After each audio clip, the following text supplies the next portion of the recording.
rumahnya Bu Rati. Oh ini rumah Bu Rati. Nah, ini orangnya Bu Rati. Ini Rati.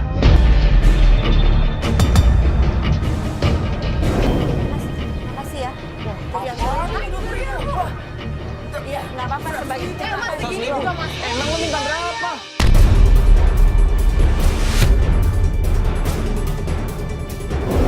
Mas lumayan lo, gue tadi ngomong sini. Kalau nggak ada gue juga lumayan. Lu bilang lumayan, lo cuma di ujung jalan. Weh, nggak bisa gitu.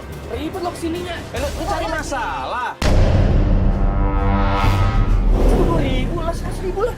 100.000? Gitu loh, Mas. Kacau nih orang, lo bener-bener nih orang. Iya, ya nggak gitu. Jalan ini jalan baru. Udah mending lu pergi aja deh, pergi. Nggak bisa, kalau itu gue panggilin warga ya. Lo kalau nggak ada gue, lu juga nggak bakal tahu jalan sini. Iya, udah. Udah deh, Mas. Udah, orang ibu yang mau, Bu. Udah. Ini aja. Udah, nih. Kalau pergi sana.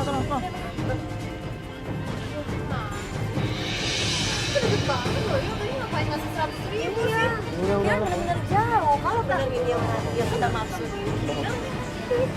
Mudah-mudahan aja ini bener ibu hatinya gitu loh. Coba ya. Coba saya tanya ya. Ini sih benar ini rumahnya Ibu Rati.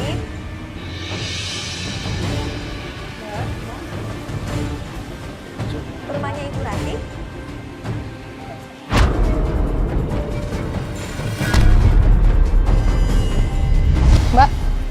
Mbak ini Mbak Rati.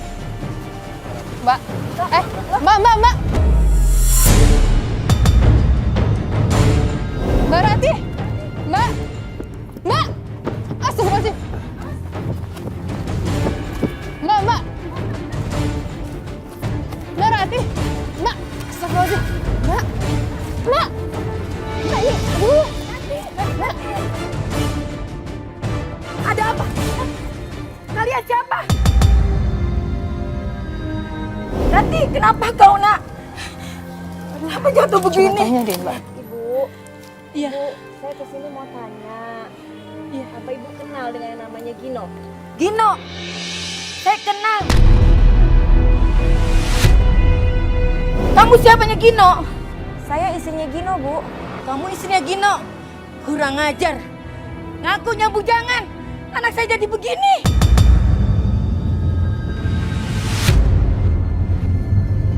Maksud Ibu apa ya? Iya, dia ngakunya bujangan. Ternyata udah punya istri. Malah mau janji nikahin. Udah beli emas untuk anak saya. Iya, buat Rati. Tuh kan, Mbak. Bener kan, Mbak? Berarti selama ini memang Mas Gino ada perempuan lain. Berarti uang saya yang hilang itu buat beli emas untuk Rati. Gara-gara suami kamu anak saya jadi begini. Kenapa Ibu jadi nyalain saya? Iya dong, kamu gak becus nyurusin suami kamu. Harusnya Ibu yang malu. Ibu harusnya kasihan sama anak Ibu. Makanya dia begini. Anak Ibu yang jadi pelakor. Dia nggak bisa betah di rumah. Anak Ibu yang jadi pelakor. Kamu jangan sembarangan ngomong ya.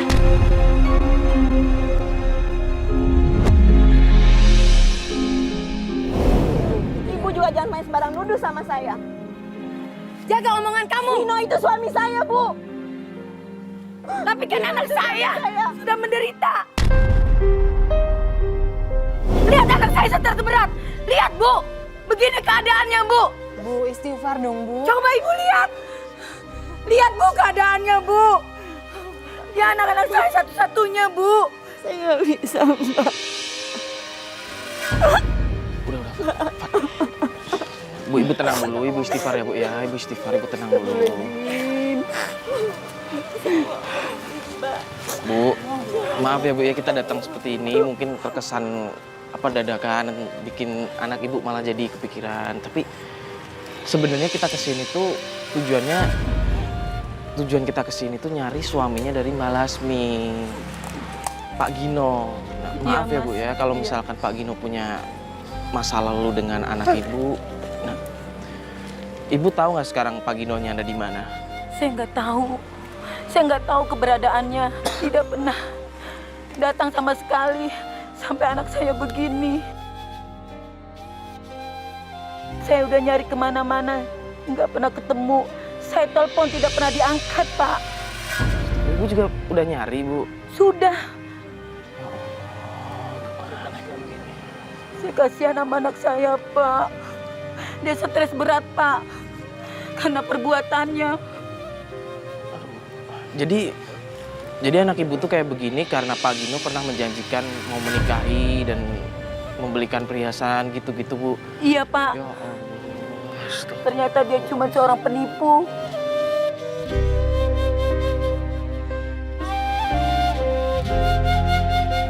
Ya udah kalau gitu saya pamit ya, Bu ya. Mas, tolong nanti kalau ketemu Mas Gino, biar dia bisa tanggung jawab suruh datang ke tempat saya. Kesian anak saya. Ya, Bu, insya Allah ya, Bu ya. Insya Allah saya sampaikan ke Pak Ginonya ya, Bu ya. Iya. Ya udah kalau gitu saya pamit ya, Bu ya. Iya. Semoga anak ibu cepet baikan ya, Bu ya. Amin. Makasih ya, Pak ya. Bisa ya, Bu ya. Assalamualaikum. Iya. Waalaikumsalam.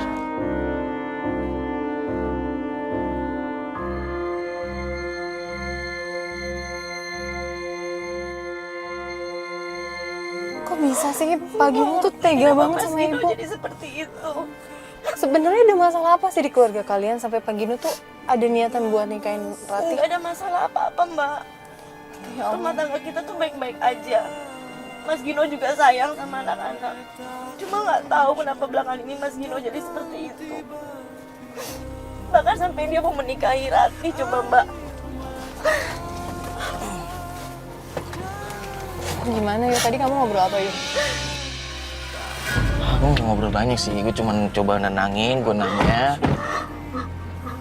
Pak Ginonya masih sering kesini nggak dengan apa jengukin anaknya. Ternyata udah lama nggak datang lagi ke sini. Dan ibunya juga udah coba nyari informasi, nelpon, nyari kesana kesini dan nggak ketemu Pak Ginonya. Ternyata bener kan, Mas? Mas Gino tuh ada perempuan lain. Bahkan janji mau nikah, coba. Tapi akhirnya kan nggak jadi mbak, gara-gara Pak Gino juga nggak tahu kemana kan? Kan malah kan jadi stres kayak gitu. Tega Mas Gino.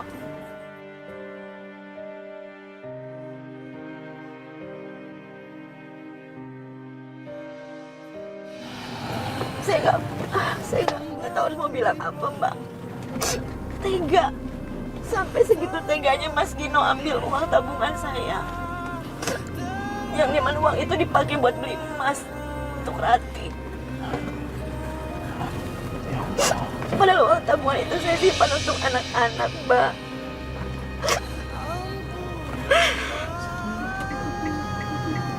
Sabar ya, Bu ya. Sekarang saya juga bingung mau nyari Gino kemana lagi. Nggak ada yang tahu lagi informasi Gino sekarang lagi ada di mana kan? Iya, ibunya tadi juga nggak tahu Ginonya sekarang ada di mana. Bisa dibilang kita nihil informasi sekarang. Iya, tapi seenggaknya kita udah tahu kebenarannya yo. Kalau misalnya ternyata yang namanya Ratih itu emang ada. Dan pernah punya hubungan sama Pak Gino.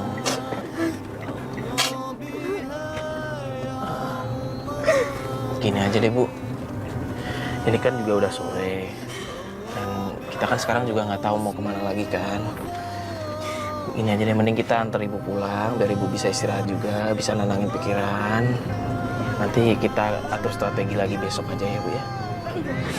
Nggak apa-apa kan, Bu? Nggak apa-apa, Mas.